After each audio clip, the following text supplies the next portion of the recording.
mukomere cyane bakunzi ba Gisenyi komisiyoneri. Uyu munsi turi Mbuga Ngari, muri kubona ko turi ahantu heza, ni muri quartier nziza, aho tubazaniye inzu nziza cyane.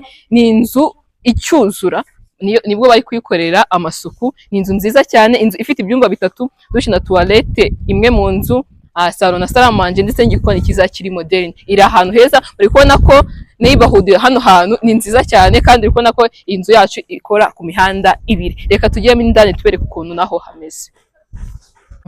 Tukinjira muri kubona ko hano dufite parking ishobora kujyamo imodoka ebyiri kandi ziparitse neza. Noneho reka twinjire mu nzu naho tubereke uburyo hagiye hameze. Iyi ni ya salo yacu, muri kubona ko ni salo nziza, bakizemo rangete, muri kubona ko na marange ari kubura. Ahangaha ni salamanje, muri kubona ko ni salo yisanzuye kandi imeze neza cyane.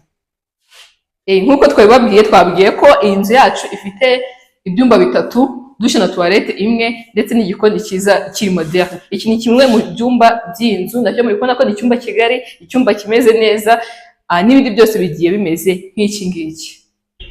Iki ni igikari cyacu, muri kubona ko ni igikari, ntabwo ari kinini cyane, ariko hano hantu ushobora kuza ukashyira toilette yo hanze, ukajya uhanika imyenda, muri kubona ko ntacyo atwaye.